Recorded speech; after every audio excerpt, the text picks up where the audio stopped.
fuerza también, pero cuando es amarillo, así el ambiente nos da tristeza porque es enfermedad. Está diciendo el ambiente a nosotros, no, esto va a haber sequía. Los que tenemos animales, si hay bastantes animales, la gente empieza a vender sus animales. Deja un poco, lo que pueden comer, porque está avisando el ambiente, está avisando el sueño, que eso es lo que va a pasar. El verde, cuando nos dicen no, es verde, a veces no, tienen que tocar el tambor y ponerse manta verde. Nos alegramos. La cosecha va a estar bien porque va a haber lluvia. Soñamos con manta verde, vamos a poner la manta verde, es para llamar la lluvia. Tenemos bienestar social, la cosecha va a estar bien, los animales van a crecer, porque cuando nos preocupa cuando el ocaso del sol se pone rojizo, eso es malísimo. En el ocaso del sol, antes de la pandemia, parecían costillas de vaca. Ahí en el ocaso del sol parecían costillas de vaca. Y la viejita, la más anciana, lloraba. Va a haber muchos muertos. ¿Por qué? ¿No ven la costilla que está ahí guindada ahí, en el infinito? El ocaso del sol no está amarillo, sino rojo, parece una costilla, que parecían costillas. El que entendía eso de las constelaciones, porque las constelaciones transmiten también energía, fortaleza para nosotros, el pueblo guayú. Pasó la pandemia, hubo muchos muertos y eso. Y después de la pandemia, dijeron, no, pónganse todas las mantas rojas otra vez. Todas las mantas rojas para los guayú. Hubo mucho en la Alta Guajira, hubo mucho. El sueño salió de Nazaret.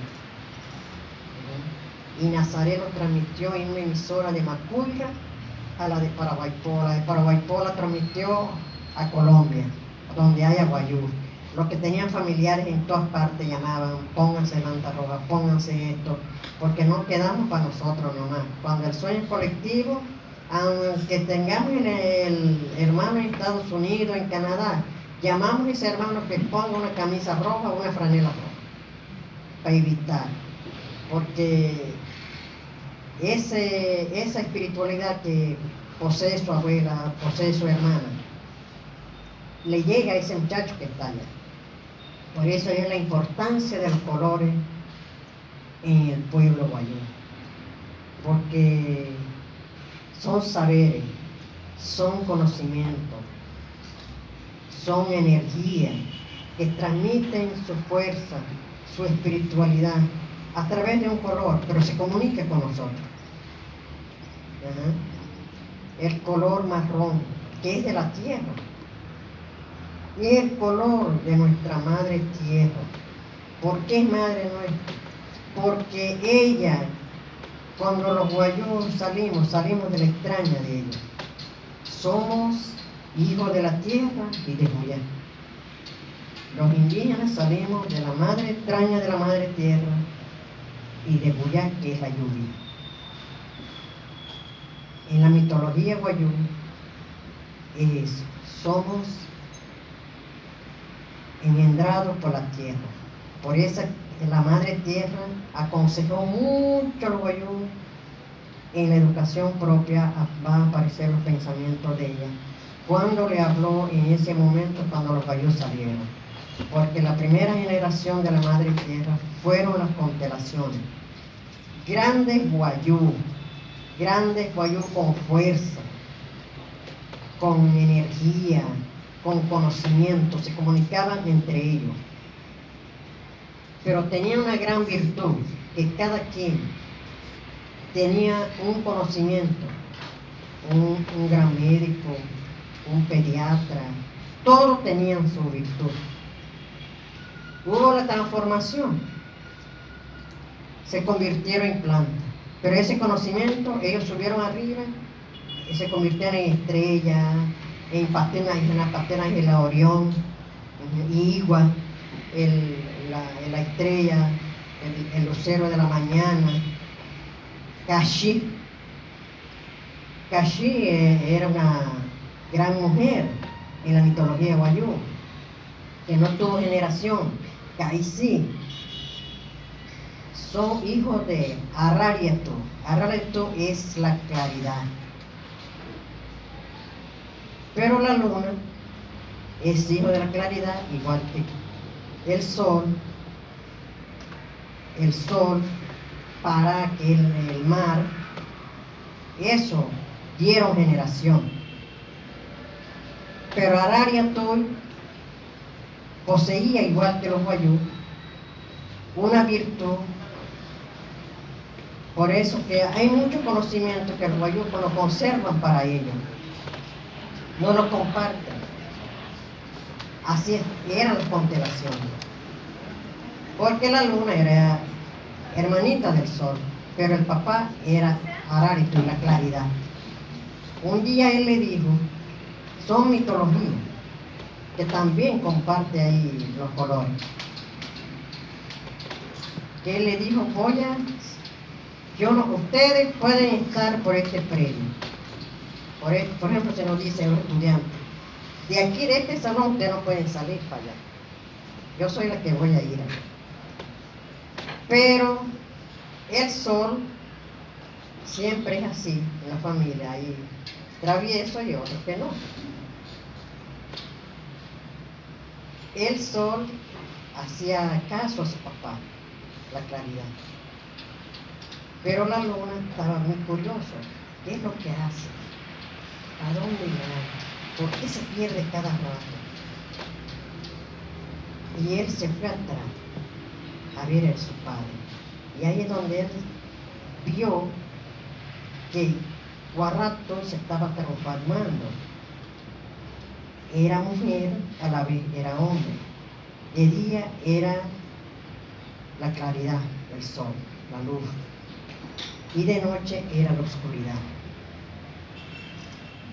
Pero la luna, el Guarrato se dio cuenta que su hijo la luna estaba allá atrás. Por eso la luna, como castigo, sufre las 4 estaciones. A veces es redonda, a veces de cachito, por faltar el respeto a su papá. Ese es otro cuento de la luna. Entonces la segunda generación son las plantas. También fueron personas wayuu muy, la sabiduría estaba hecha en ellos. Se comunicaban, pero la virtud más grande de ellos era la paz. Se comunicaban, transmitían su conocimiento, pero ellos luchaban por la paz. Que haya paz. Luego de las plantas llegaron los animales. Las plantas, los wayuu, que eran wayuu, con su conocimiento se convirtieron en plantas. Pero esos wayuu dejaron su conocimiento a las plantas. Y las plantas eran mujeres con fuerza, con buena energía. Por eso las plantas se comunican más con la mujer wayuu. Porque la mayoría eran mujeres luchadoras, guerreras, transmitían salud, bienestar, paz y todo. Se convierten en plantas. Pero esa virtud se lo dejan los animales. Y los animales también eran grandes, eran personas wayuu. Tenían fuerza, transmitían, que defendían su territorio, que no se dejaban. Por eso es que el Mapurite es el mejor Outs. ¿Por qué? Porque trabajaba con eso. Era un wayuu que curaba. No había distancia para él porque su mirada escuchaba de lejos. Todo lo que no veía la persona lo veía él. Aunque estuviera en Riguacha, en Bogotá, él sabía que hay un infierno por ahí. Él recorría todo eso. Hoy se transformaron en animales, pero su virtud, todo ese conocimiento, se lo dejó a los wayuu, a los indígenas. Por eso que los indígenas tienen conocimiento sobre todo lo que pasó, sobre las fuerzas de las constelaciones, todo eso. Nosotros los indígenas tenemos más relación con la madre naturaleza, es madre, porque son los primeros maestros, las primeras maestras que transmitieron su conocimiento a nosotros los guayos. Por eso que nos aferramos en los colores. Y es un conocimiento que no se puede olvidar, pues. Entonces, por eso este libro es un libro que defiende para que persevere en los conocimientos a través de los colores en la educación. Los colores sean un elemento incluido como pedagogía cultural, que aparezca en el currículo, que no el color amarillo, esto no. ¿Qué es lo que significa en sí el color amarillo? ¿De dónde salió ese color? ¿Por qué los guayos se identifican con el rojo? ¿Por qué se identifican con todos los colores? Vemos las constelaciones, los colores de Piush, la abuela. Piush es la abuela de la claridad. Shinaru Piush, la profundidad de Piush, es la mensajera. Cuando uno anda por ahí, que no quiera aceptar una cosa que no es desobediente en su cultura, uno habla con Shinaru Piush. Shinaru Piush trabaja con la luz, trabaja con el sueño. La profundidad de la tierra, la oscuridad, también transmite mensaje. Por eso que los colores son primordiales en la vida, porque son del bien y del mal. ¿Y a través de qué? De la espiritualidad del sueño. Gracias.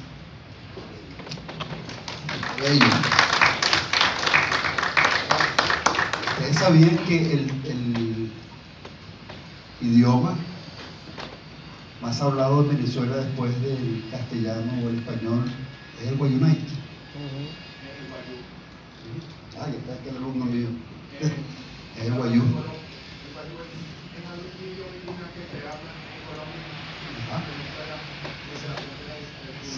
¿Sabían ese detallazo?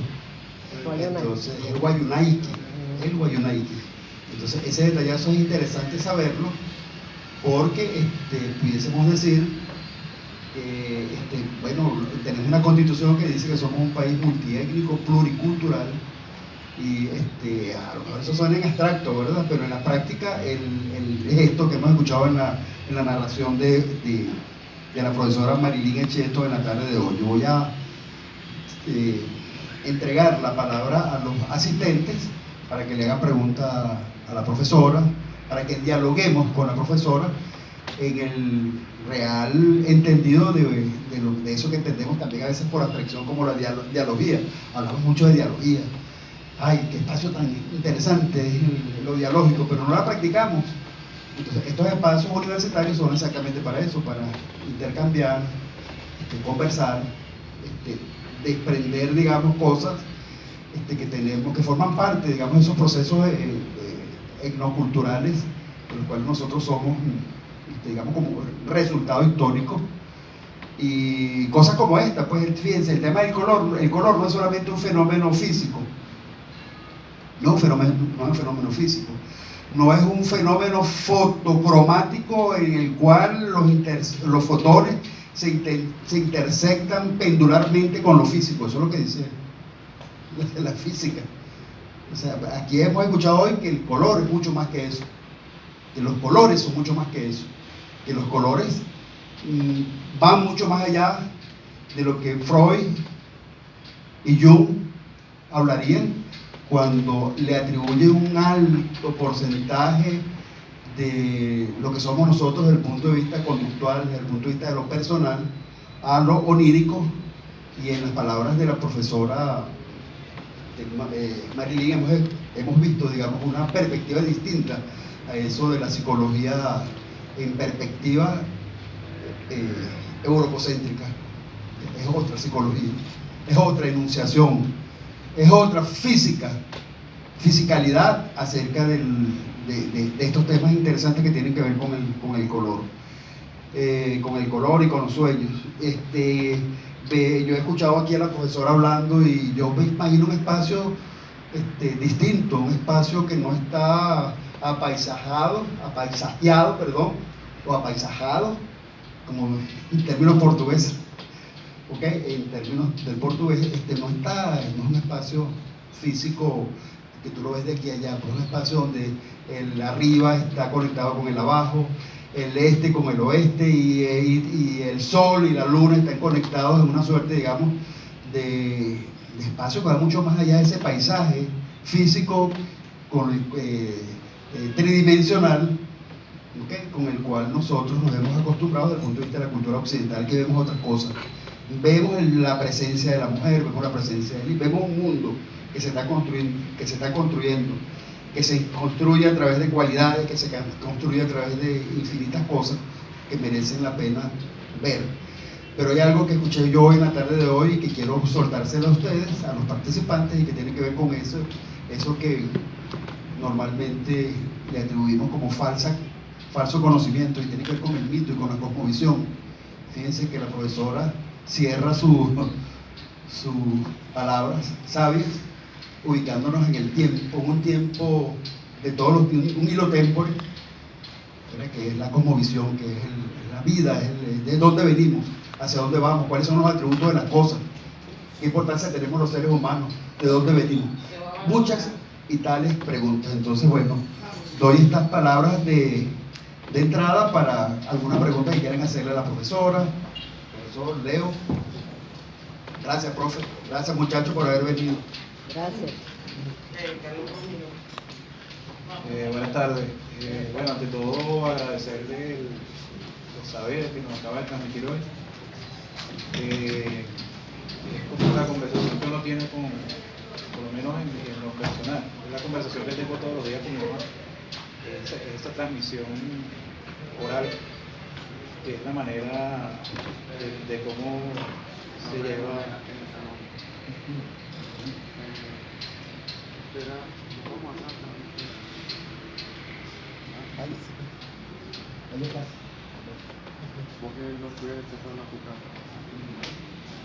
Vale.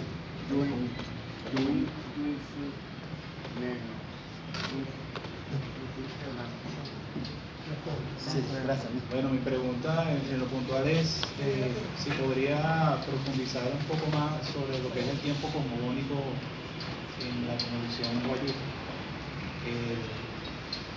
Esa parte heterocrónica que tiene el tiempo, de qué manera se relaciona también con los otros pueblos, qué semejanzas y qué diferencias hay. Entiendo que en la cosmovisión wayuu van como un nivel más superior, van a la transformación. Se ve muy presente el tema de la transformación. En cambio, en los otros pueblos veo que existe como el origen del mundo, y el tema de la transformación es suplantado como por el tema del que es el mediador entre el cosmos y lo que estamos en el territorio. Entonces, si podría profundizar un poco más en ese tiempo, ¿cómo lo ven en el pueblo wayuu?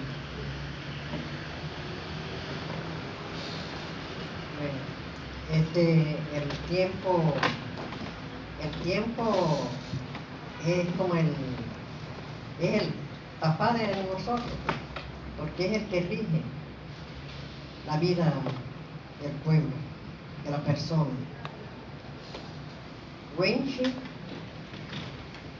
Wenshi siempre está presente. Es el papá de los vientos, de los diferentes vientos, del mar, de todo lo que nos rodea. Y nos identificamos más con el tiempo a través de las constelaciones.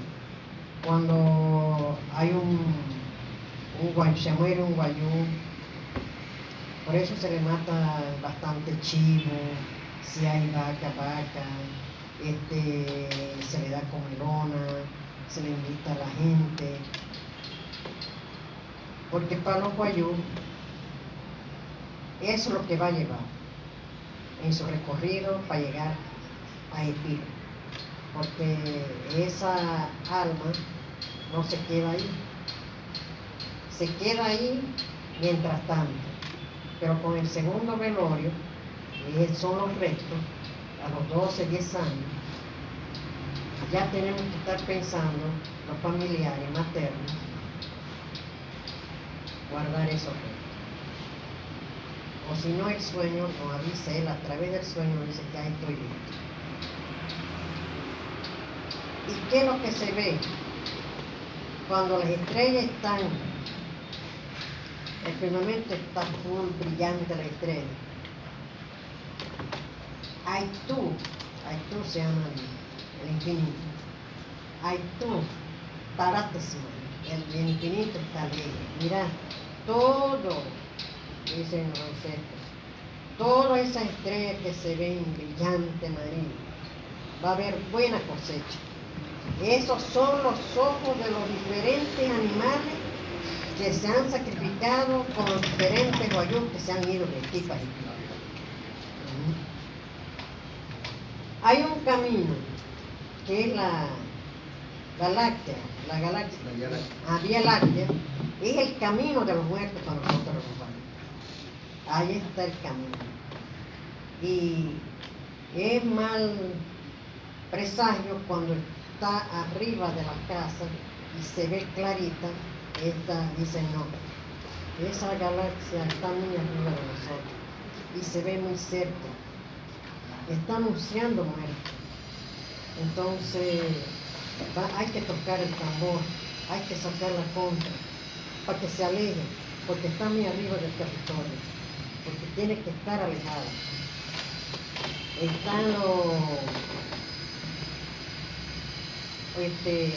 Hay una estrella, de las estrellas, cuando hay eclipse solar, eso se toca el tambor, se pone la manta, la gente llora, tocan el tambor, se toca la paila. ¿Por qué? Porque un eclipse solar anuncia accidentes, que anuncia aborto en los animales, en las personas, anuncia enfermedades, no va a haber buena cosecha, va a haber muchos muertos de animales. Entonces, en el eclipse lunar igual, se toca ese tambor, la gente habla con la araña, uno lo manda, lo toca, tenés que hacer esto, no de el eclipse, porque la luna es atrapada de Freud. Freud es una mujer que ahí está sedienta porque es celosa por Julián, porque fue la primera esposa de Julián. Después, al conocer la tierra, se enamoró de la tierra, pero la primera esposa de Julián era Freud, que es Freud del mar y Freud de la tierra. Y la Freud del mar era la más rica en todo, en Tucumán, esto lo poseían ellos. La Freud de allá del mar poseía estas piedras, era más rica, era la que mandaba más, pero le hacía la vida imposible a los hijos de Mar porque estaba celosa de Mar.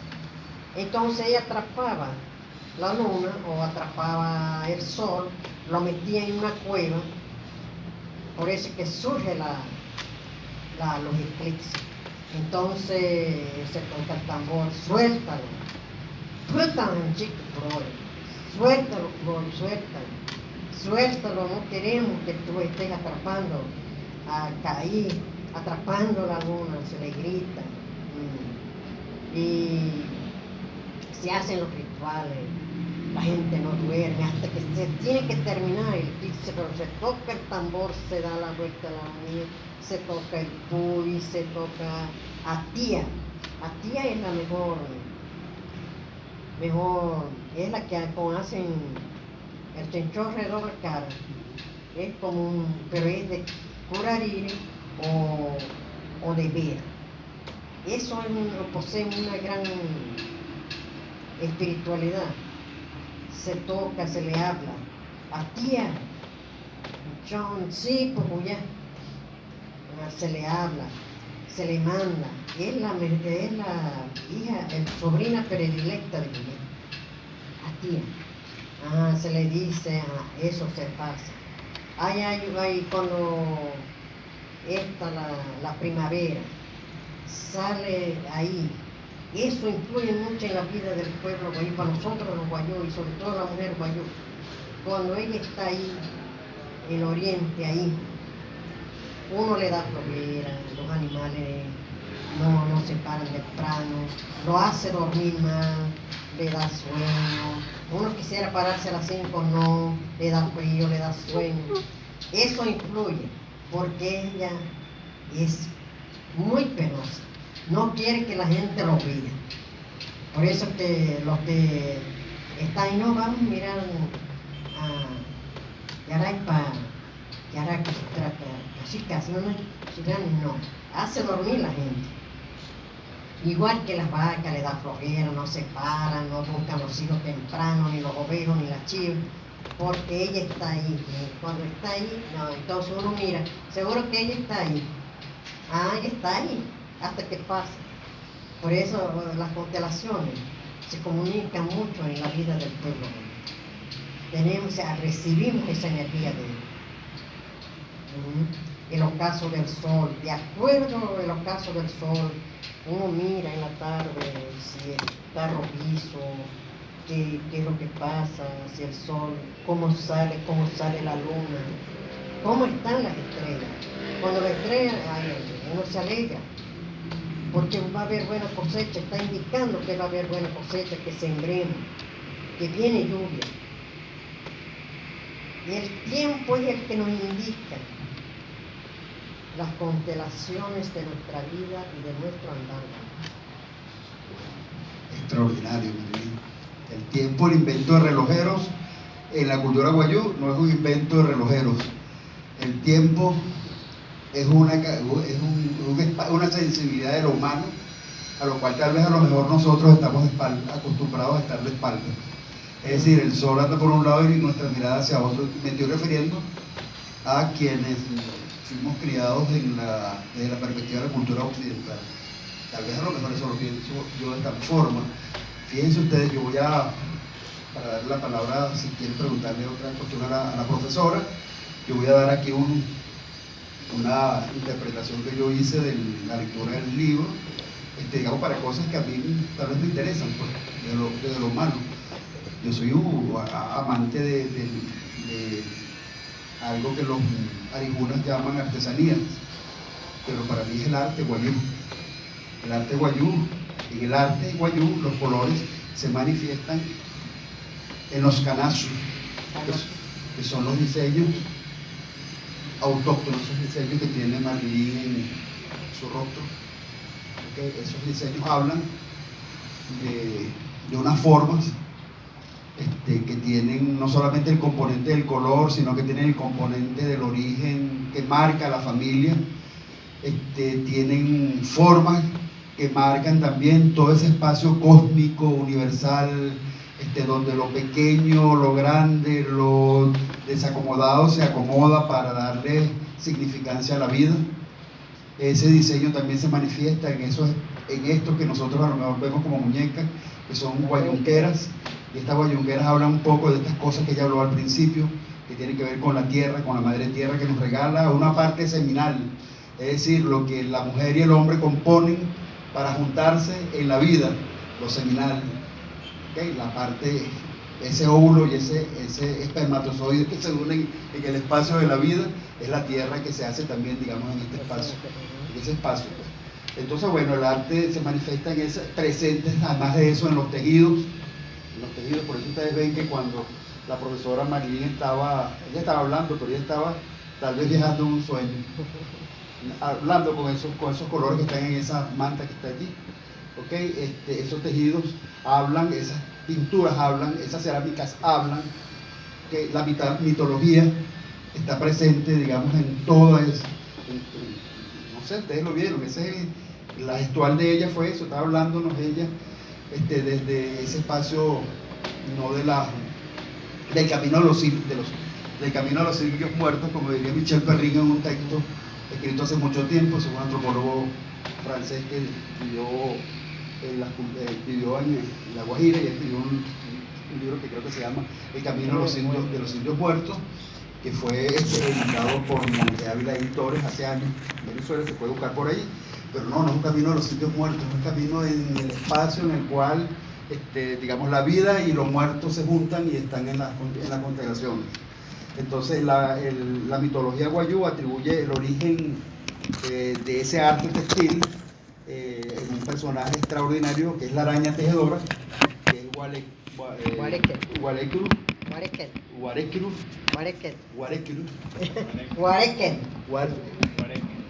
los arijunas a veces le dicen Guarequer. Es la tejedora, y a la flor silvestre, una florcita silvestre que se llama canaspia, que heredó el arte de combinar los colores en eso que están ahí, eso que es un trenzado. Pero eso que está allí deja de ser trenzado, deja de ser textil para convertirse en códigos de sabiduría. Eso es un lenguaje, eso es escrito, eso es tan análogo, no por casualidad ese libro está sobre ese textil. Ese textil es un texto escrito, es una trama y un urdimbre que atrapa colores y que cada color atrapa un significado. Y esos significados están allí cuando yo los estaba diciendo, pues negro, todo lo que ella dijo.